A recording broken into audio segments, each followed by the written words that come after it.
How's it going? Welcome to episode 3 of the Creators Spotlight, where I've invited creators, photographers, videographers and the likes to come on, answer a few questions about what gets their juices flowing and indeed the spark igniting said flame of creative epiphany.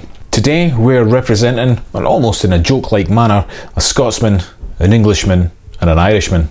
Obviously I'm not including myself in that one because I'm merely your host, and I will be posing such questions to these three gents in order to find out what indeed floats their boat and excites them beyond comprehension. Today we're joined with Darren, Mally and Stuart, who will all introduce themselves in their own time, tell you a bit about themselves, what they do and where they're from. And I want to take this opportunity just to say thank you to the feedback I've had from the first 2 episodes of the Creator Spotlight, and indeed the creators that took part. They've received quite the comments and quite the shares and the likes, so I'm very appreciative that this seems to have all worked out and that everybody seems to be enjoying everybody's little part in this. So without further ado, let me introduce you to the guys. They can tell you who they are, where they're from, and indeed what they do to get people's whistle all nice and wet. Thanks, Mikey. It's good to be here. From a creative point of view, I'm first and foremost a landscape photographer, and for me, getting into the open, which is something that we can't do at the moment, but it's something I really enjoyed doing over the years, getting out, taking photos, really inspired me to kind of document my journeys a bit further. But what started off as a joke became something actually which is quite interesting to me, because I now have a suite of videos showing where I've gone, where I've been, so that my kids, when they're wondering where daddy has gone, they can watch where I was. And moreover, you know, in years to come, when I'm dead and buried, there'll be a legacy as well there for them to be able to watch all of my escapades, all of my adventures and everything that I did along the way. And hopefully, maybe they'll get bitten by the bug of photography and get bitten by the bug as well to create. Hey up. Thanks, Mikey. My name's Mally Davis, and I currently work under the guise of Mally Davis Photography. Welcome to my apocalyptic kitchen. I'm based in the northwest of England and I've been a graphic designer for over 20 years. Photography has always been a thread that has sawn its way through my creative career. And now, photography is everything. Passion, landscape, portrait, street photography. Although you don't see much of the latter, but hopefully this year we'll see a little bit more. I also have my own YouTube channel that's growing and I'm pushing all the time because I absolutely love getting out with the video camera and just being on it, seeing the places and feeling the atmosphere and getting everything I can on camera of where I am and when I am. No matter what the conditions, whatever the weather. As a landscape photographer, you are tested in all situations, and I absolutely love that. You can't beat it. And if you watch some of my videos on YouTube, Mally Photography, you'll see I get a little bit carried away. And, well, who doesn't when you're outside in beautiful places, or even rustic, or places that have got history, places that have got, you know, something that is unique, not the usual. And there's nothing better than being out and getting shots of anything, really. Hey Mike, thanks for having me along for this. My name's Stuart McMillan. I am a landscape photographer, predominantly but not exclusively. I do cityscapes, I do all sorts of photography, product photography, interior design photography. I don't do an awful lot of that now, but yeah, most of the time I'm out in the wilderness, out in the hills, the highlands, or further afield, taking landscape photographs.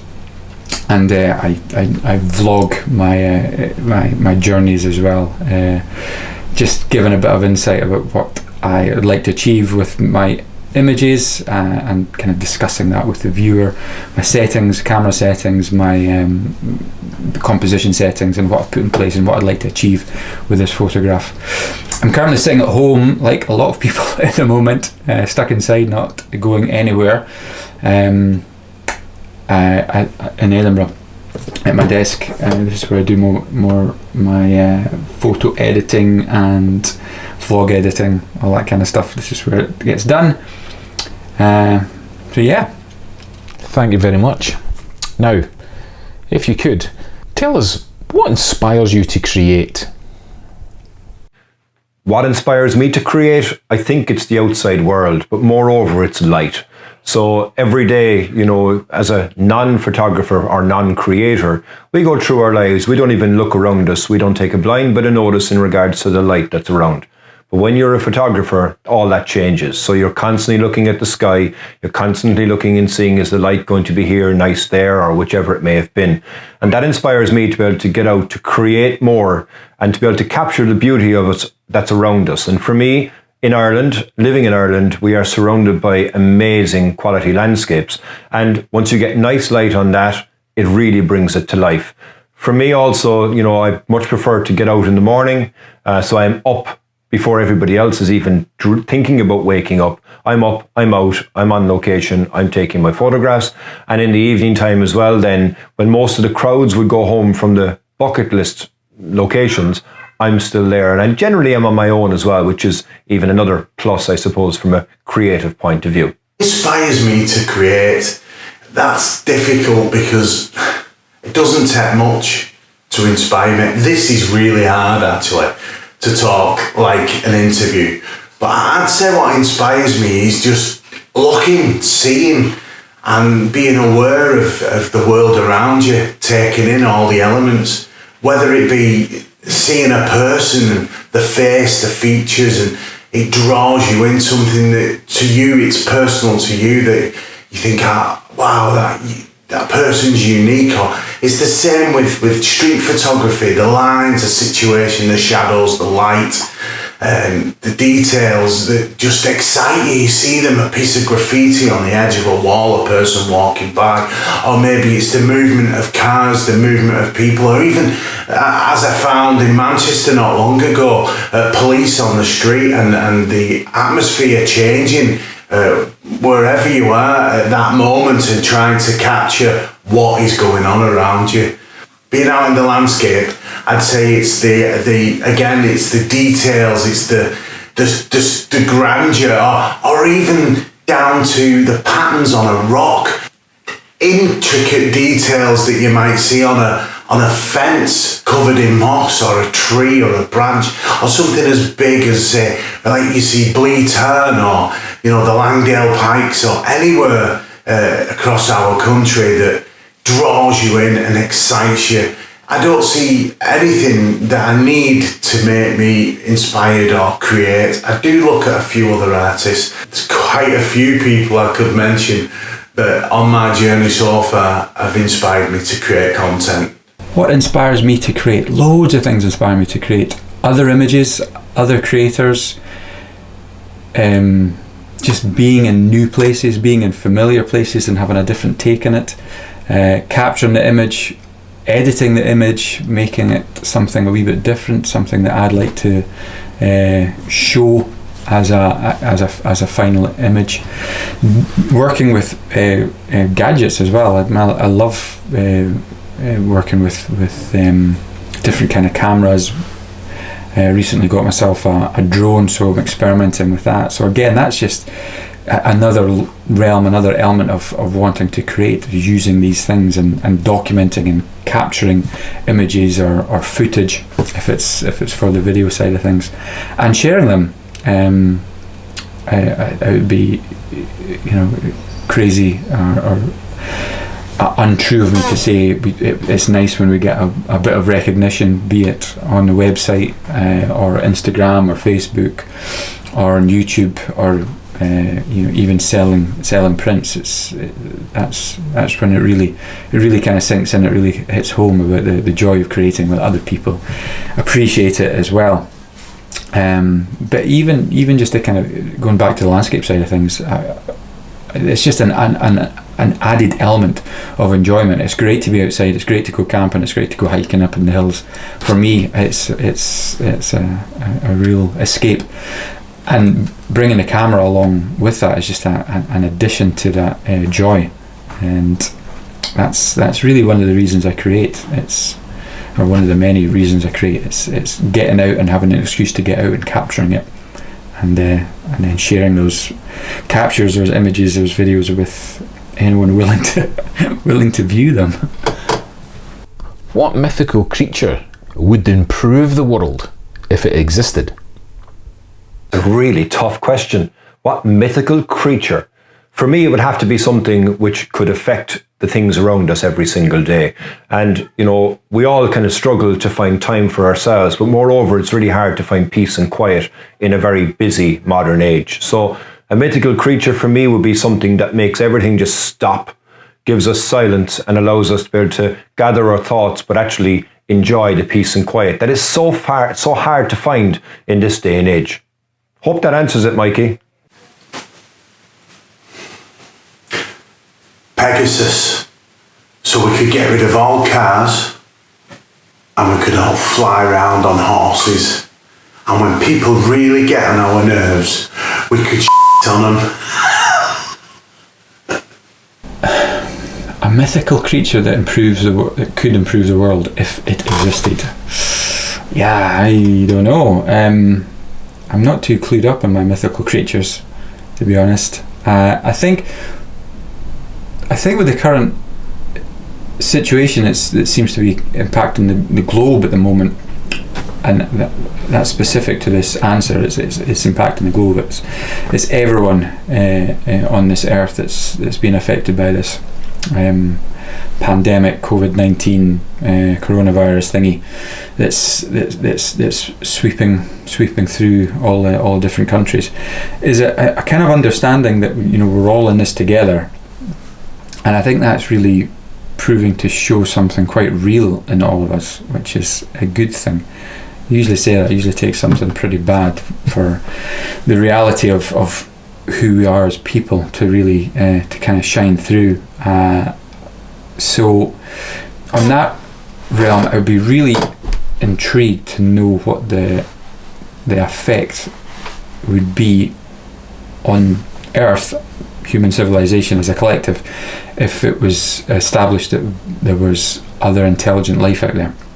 There's not so much kind of the mythical creature side of things, I understand that, but just a kind of realization of something beyond us, just as humans. I think it would put things in perspective, our little kind of squabbles and infighting and petty disagreements, which fundamentally, you know, that would really highlight the pettiness of them. You know, another intelligent life out there, and there must be intelligent life out there. I'm saying, I'm just putting a kind of a clarification on this because the question was mythical. I don't not agree. I don't not believe in aliens. I think just with the sheer vastness of space and all these, let alone the observable universe, let alone the unobservable universe, it'd be kind of crazy to think that we're all on our own.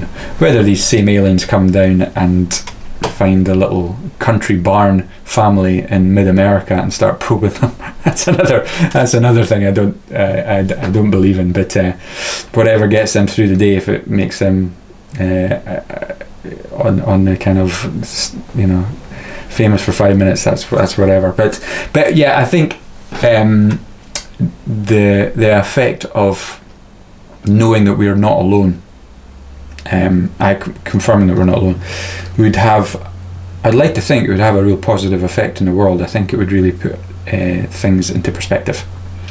That's what I think. Is there a piece of work that you're particularly proud of? I've created a lot over the years, but there's one particular piece of work that I'm really, really proud of, and that's something that I saw online. It was by a guy called Michael Bloom, and he is phenomenally good from a photography, a videography, and a time-lapse point of view, but he created something which was waterfalls in slow motion. And I said, you know what, I think I could do that. So I said, I'd give it a go, went to a location that I know. I actually used my phone, of all things, because it was waterproof, but enabled me to be able to record under the water and above the water. And best of all, I put it all in slow motion. And to put all that together afterwards to a nice piece of music I watch it over and over again because it is something that I'm really proud of what I did. I was able to see something that somebody else had done, put my own touch on it. And again, it kind of really inspired me to create further and play around with waterfalls and play around with slow motion. All of it, really. I put my heart and soul into what I create. There's standout moments, but I was particularly blown away at Town House at the last meetup. So many people coming along in weather conditions that even the hardened landscape photographer would possibly not go out in. And 22 people came on that day in extreme winds and conditions, and we all got some shots. The image I'm most proud of would be my photo of Table Mountain in Cape Town. So I climbed up Lion's Head, not too strenuous a climb, but it's a very popular climb. So I decided to get up there pretty early because it's actually quite popular with locals that go up and they take a bottle of wine up and a picnic and just sit and watch the sunset, because it is absolutely gorgeous. It's such a great lookout point over Camps Bay with the sun setting and the ocean in front of you. It is gorgeous. So I needed to get up there early and find myself a spot where I wouldn't be encroaching in all these people that are coming and going for the sunset. I wasn't getting in their way and they weren't getting in my way. So I got there, set up my camera, tripod, and I was using the 5D at the time, so it was the Canon 5D, so it was a 17 to 40 mil lens, and I realised that it's not even close to wide enough. This is such a huge vista, and I thought, no, I'm going to have to do a panoramic here.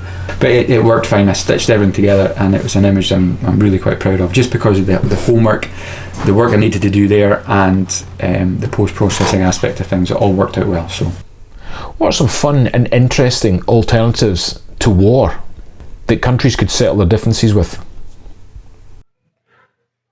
Maybe in the current climate, what they could do to resolve their differences is use a fact checker. Because we see a lot of the politicians now that are in charge of government throwing words here, there and everywhere, and they're not really understanding the gravity and the weight of those words, or even if they're true. So maybe something that could be quite interesting is that live fact checkers, so that when people are watching what people are saying, you know if it's true, you know if it's a small bit true, and you know if it's completely off the wall. That should help things to be able to resolve things easier, in my opinion. It shouldn't be war. War shouldn't exist. It's too ape-like. We've got brains, we can talk. Emotion is a problem, and once untethered and let free, that emotion can destroy. So war should be eradicated completely. But if I was going to answer that, I'd have to say a game of marbles in a grid.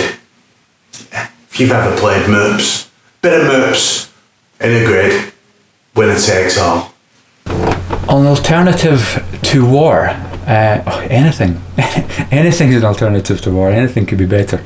I think, which would be fantastic just for sheer enjoyment purposes, if you had all, the kind of the heads of states, the prime ministers, the presidents, their cabinet partake in an Indian game called Kabaddi. Kabaddi is a great game. It's such an interesting game, a fun game to watch.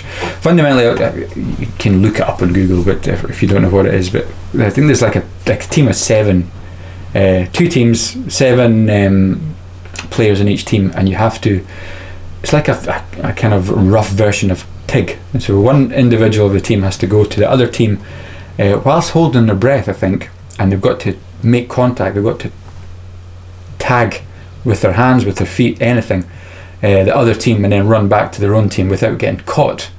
So each team are all holding hands. So it's all an element of trying to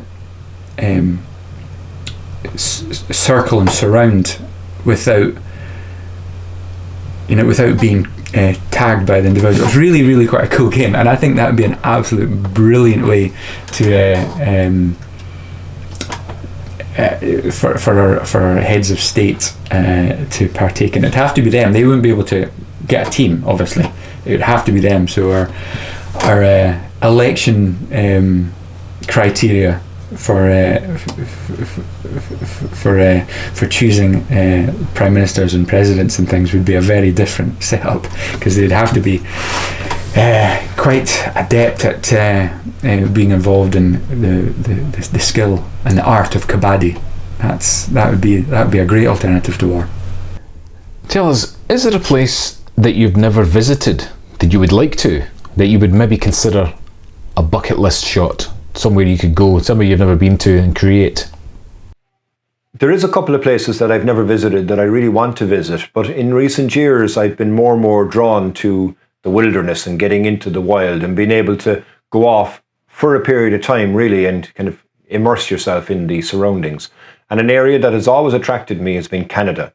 I think Canada has a vast expanse of wilderness. It's really, really raw. There's nothing that's going to be anyway, built up in certain areas of it. But again, saying that though, the recent Gavin Hardcastle and Adam Gibbs duo are doing a great job of showing the beauty of British Columbia or Vancouver Island. And I think that's a place that I would really like to go to. I'd like to be able to put my touch in some of the images and some of the locations, and hopefully I'll be able to come back with something nice and even something, dare I say, better than the two locals. My bucket list location would have to be the Canadian Rockies, Canada, Vancouver Island, and go and see my pal Adam Gibbs and Gavin over there and torment the life out of them. Oh, yeah, that'd be great fun. Vancouver Island, for sure. But I would also love to go to New York City and spend at least a month there just walking around with the camera and photographing what you see and just taking it all in. Bucket list for a place to visit would be Japan. I'd absolutely love to go there. It has everything I'd love to photograph, from really kind of mythical landscapes and the old, the forests and the ancient kind of ways, right down through to the modern hustle and bustle, crazy neon light city stuff going on. I think a trip there is definitely up there in the top, the next places to go. If you could, what inanimate object would you eliminate to make the world a better place? Lego, 100% Lego. I've got 2 young kids and I don't know how many times I'm walking around and I stand on a piece of Lego. I understand they're great for teaching kids to be able to put things together, hand-eye coordination, but my God, they hurt your feet when you stand on them. Even the big Duplo blocks, they hurt too. And you may ask, how could you stand on a Duplo block? It's very easy, because if at night time the kids leave stuff that's there, you're walking through, you're not expecting to see that, and you stand on it. And all of them have sharp edges, but my God, when you get one, it really, really does hurt. That's really difficult. Not weapons, guns, that simple. So we got rid of war, get rid of guns, the inanimate part. Jobs are cutting. False eyelashes. False eyelashes are crazy. I think they just look ridiculous. And not just false, I think the falseness, I think that's where it comes down to. It's falseness. I know that's not an inanimate object, but any inanimate object that goes towards creating falseness. Eyelashes. False eyelashes being one of them. These daft things that people stick on, and the inclusion of everything else, the crazy lipstick, the cakes and cakes of makeup, everything is just, there's something to be said. You're not actually being who you are. You're putting a mask on. You're not you when you step outside. You look crazy. You end up looking like everyone else that signs up for that same kind of look. There's nothing original about it. It just looks bizarre. I just don't get it. It's just, what are you thinking? Honestly, it's just, and there's definitely something to be said for the people that go to the extremes, the kind of their awareness of themselves, and they're obviously not happy with in the skin that they've been born in, and that's sad, and that really is sad, and this kind of push for beautifying to a point of looking like a mannequin doll is just idiotic. I just don't get it. So yeah, false eyelashes or anything that comes under the category of that is should just be, it looks crazy. I just don't get it. Well, thanks again for joining us for the Creator Spotlight. Thank you, lads, for joining us. It's very good of you to take your time to create your answers and send them over to me. Thank you very much. Thanks for having me on, Mikey. Yeah, it was fun, it was interesting. Until next time, from Ireland, Slán full. I guess that's it, folks. Cheers, Mikey. Take care, stay safe. City! Oh, nice one. Thanks for that, Mikey. It was good to be involved in the questionnaire or the creators. Yeah, it's a really good idea, especially because we're all in this predicament. We're all stuck inside, having limited options to create. So you've come up with a great idea to include a lot of us into a little questionnaire. So thanks for this, and yeah, enjoy. Thanks so much. Cheers. Thanks very much for watching, and thank you, creators Darren, Mally and Stuart, for your answers and taking time out of your lockdown to give me your recorded answers so I could make this. So thank you very much. As always, in the description I'll put all the links to channels and Instagrams and feeds and such like, so you can go check out their channels and the work that they do. Also, if you haven't appeared on the Creator Spotlight, I would love for you to take part. Just get in touch and I'll give you a brief. I'm going to change it up a little bit. If you haven't done it, please get in touch. I would love to include you and do some more of these. So please consider it if you would like to get involved. I hope everybody's staying safe and staying sane in these interesting and unprecedented times. But thank you very much for your constant viewing, your constant support, and indeed bringing a community together to enjoy a little bit of viewing options out with the standard TV. So thanks again. I will see you all in the next one, and until then, stay cool.